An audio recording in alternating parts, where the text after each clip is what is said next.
शेख मोहम्मद बिन रशीद अल मखतूम की खसूसी फरमाइश पर बुर्ज अल अरब की कंस्ट्रक्शन का काम चल रहा था।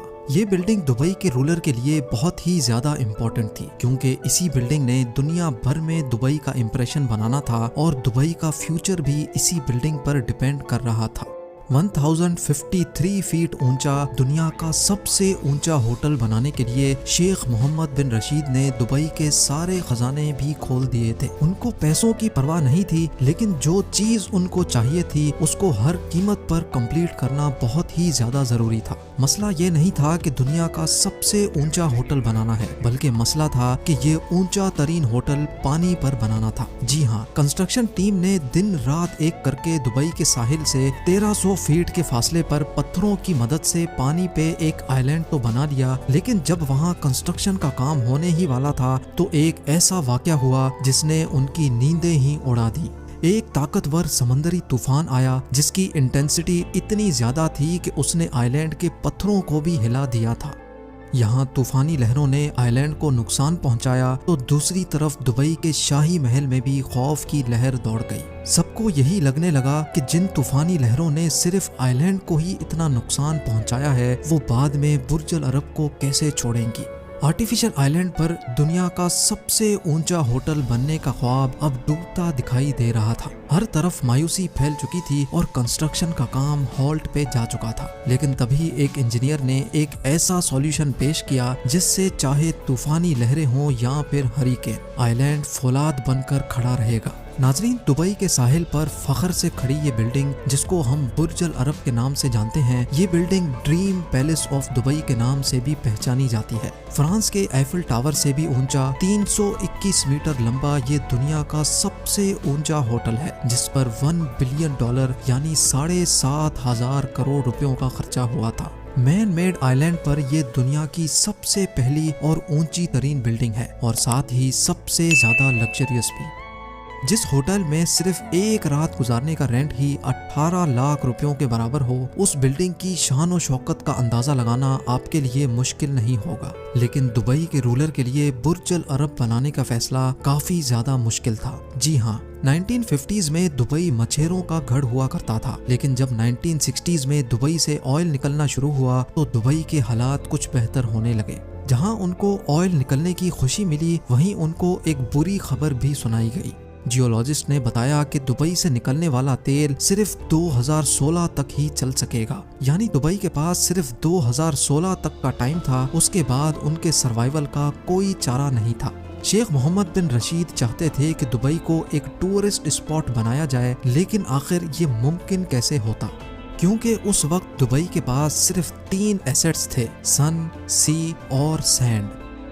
भला इस कड़कती गर्मी में कोई क्यों दुबई आने वाला था?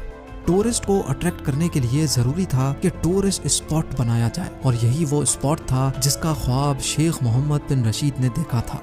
यानी दुबई के सहरा में एक ऐसा प्ले ग्राउंड बनाने का प्लान किया गया था जहां सिर्फ अमीरों को ही खेलने की परमिशन होगी। लेकिन ये सब इतना आसान होने वाला नहीं था। एक तो समंदर में ही 7 स्टार लग्जरी होटल बनाना था, और वो भी दुबई की कड़कती गर्मी में। इस प्रोजेक्ट में जो भी इंजीनियरिंग टीम हाथ डालेगी, ये बात तो तय थी कि उनको अपनी लिमिट्स क्रॉस करनी पड़ेंगी, और बिल्कुल ऐसा ही हुआ जैसा सोचा गया था। इंजीनियरिंग टीम को बुर्ज अल अरब की कंस्ट्रक्शन में ऐसे चैलेंजेस फेस करने पड़े जो उन्होंने इंजीनियरिंग की हिस्ट्री में कभी नहीं देखे थे।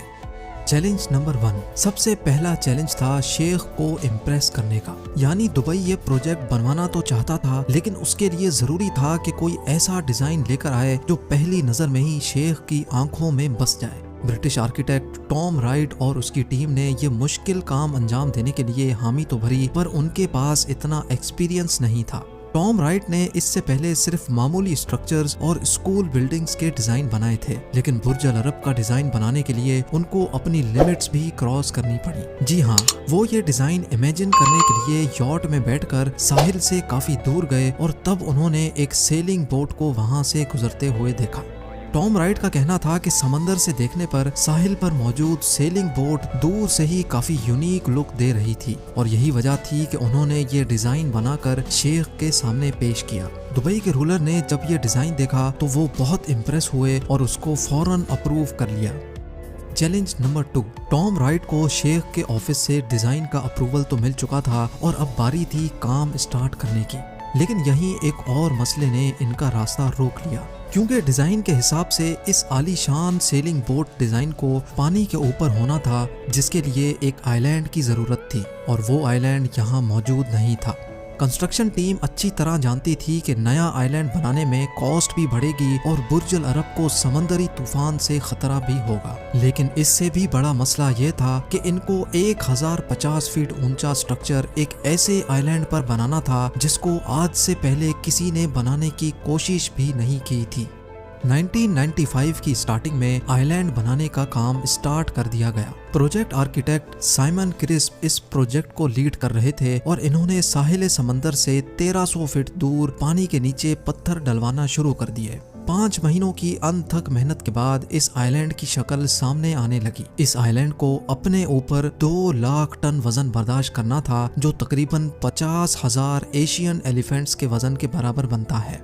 अभी आइलैंड पूरी तरह मुकम्मल ही नहीं हुआ था कि अचानक वही हुआ जिसका सबको डर लगा हुआ था। जी हाँ, अरेबियन सी में एक समंदरी तूफान ने ओमान और यूनाइटेड अरब एमिरेट्स को अपनी लपेट में ले लिया और साथ ही बुर्ज अल अरब के लिए बनाए गए आइलैंड को भी। खौफनाक समंदरी लहरों ने आइलैंड के पत्थरों को हिला दिया, जिसकी वजह से आइलैंड का एक हिस्सा भी टूट गया था। ये खबर दुबई के शाही महल में आग की तरह फैल गई। सबको यही लगने लगा कि जिन तूफानी लहरों ने सिर्फ आइलैंड को ही इतना नुकसान पहुंचाया है, वो बाद में बुर्ज अल अरब को कैसे छोड़ेंगी। 5 महीनों की मेहनत और लाखों डॉलर खर्च करने के बाद भी ये ख्वाब अधूरा ही रह जाने का डर था। ये मसला बुर्ज अल अरब की कंस्ट्रक्शन के दौरान खड़ा होने वाला इतना बड़ा मसला था कि इसकी वजह से पूरी कंस्ट्रक्शन का काम होल्ड पे आ गया था। लेकिन चंद महीनों के बाद आइलैंड इंजीनियर माइक मैक्नोलस ने एक आइडिया दिया। माइक का मानना था कि समंदर की लहरों को किसी भी सूरत रोक नहीं सकते, लेकिन उनका जोर हम जरूर कम कर सकते हैं। माइक ने ऐसे हॉलो कंक्रीट स्लैब्स तैयार किए जो आइलैंड की दीवारों पर लगाए जाएंगे। जैसे ही लहरों का पानी इन हॉलो स्लैब्स में घुसेगा तो वो आइलैंड के पत्थरों से टकराने के बजाय हॉलो स्लैब में ही गोल घूम जाएगा। माइक ने आइलैंड के एक 3D मॉडल पर हॉलो कंक्रीट स्लैब्स लगाए और आर्टिफिशियल लहरों से उनको टेस्ट भी करके दिखाया।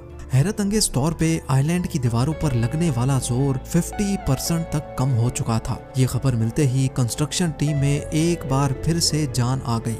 Challenge number 3। अब बारी थी फाउंडेशन यानी बुर्ज अल अरब की बुनियाद डालने की। फाउंडेशन डालने के लिए आइलैंड पर 30 मीटर डीप खुदाई करके एक कॉफर डैम बनाया गया। इंजीनियर्स का प्लान था कि बुर्ज अल अरब की फाउंडेशन सॉलिड स्टील पाइल्स पे रखी जाएगी। ये सॉलिड स्टील पाइल्स जमीन में मौजूद हार्ड रॉक्स के अंदर ड्रिल किए जाते हैं ताकि इनके हिलने का कोई सवाल ही पैदा ना हो। लेकिन जमीन में ड्रिलिंग करके 180 मीटर की गहराई तक भी इंजीनियर्स को कोई सॉलिड रॉक ना मिल सका। यानी जिस जमीन में वो स्टील पाइल्स डालने जा रहे थे वहाँ रेत के अलावा कुछ नहीं था। फाउंडेशन की बुनियाद सिर्फ रेत पर रखना खतरे से खाली नहीं था। ज्योग्राफी के हिसाब से दुबई फॉल्ट लाइंस के काफी करीब है और अर्थक्वेक की सूरत में लाखों टन वजनी स्ट्रक्चर एक ही झटके में ढेर भी हो सकता है, क्योंकि जब जमीन हिलती है तो रेत के जर्रे कॉम्पैक्ट हो जाते हैं और ये कंडीशन खास तौर पे तब मजीद भयानक हो जाती है जब रेत के ऊपर कोई हैवी स्ट्रक्चर खड़ा हो। इस मसले से निपटने के लिए प्रोजेक्ट आर्किटेक्ट साइमन क्रिस्प ने एक आइडिया पेश किया। उनका कहना था कि अगर रेत में स्टील पाइल ठोका जाए तो एक वक्त के बाद वो अंदर जाना बंद कर देगा, क्योंकि जमीन के अंदर इसके गिर्द अब ऐसी रेत आ चुकी है जो ऑलरेडी कंप्रेस्ड है। यानी अर्थक्वेक से कंप्रेस्ड सैंड को कोई फर्क नहीं पड़ेगा। इस इफेक्ट को स्किन फ्रिक्शन इफेक्ट भी कहा जाता है। ड्रिलिंग टेस्ट करके चेक किया गया तो इंजीनियर्स को आइलैंड के नीचे कंप्रेस्ड सैंड मिल गई। बिना किसी इंतजार के 250 स्टील पाइल्स जमीन में डाल दिए गए। यानी पूरे बुर्ज अल अरब का लोड अब इन स्टील पाइल्स पे रखा जाना था। स्टील पाइल्स डालने के बाद कंक्रीट डालकर एक सॉलिड फाउंडेशन तैयार कर ली गई। नाजरीन, बुर्ज अल अरब की कंस्ट्रक्शन का काम बिल्कुल एंडिंग पे ही था जब दुबई के शेख ने फरमाइश की कि उनको इसमें एक ऐसा रेस्टोरेंट भी चाहिए जो हवा में ही फ्लोट करता दिखाई दे। ये फरमाइश इंजीनियर्स के गले आ गई, क्योंकि फ्लोटिंग रेस्टोरेंट बनाने के लिए पहले से ही उसकी सपोर्ट बनाना जरूरी था। शेख तो फरमाइश करके चले गए, अब ना ही आर्किटेक्ट्स को मना करने की हिम्मत थी और ना ही उनके पास कोई सॉल्यूशन था। आगे जो हुआ वो आप जान सकेंगे वीडियो के पार्ट 2 में। उम्मीद है इस वीडियो को भी आप भरपूर लाइक और शेयर करेंगे। आप लोगों के कमेंट्स पढ़कर बेइंतहा खुशी होती है। मिलते हैं वीडियो के पार्ट 2 में।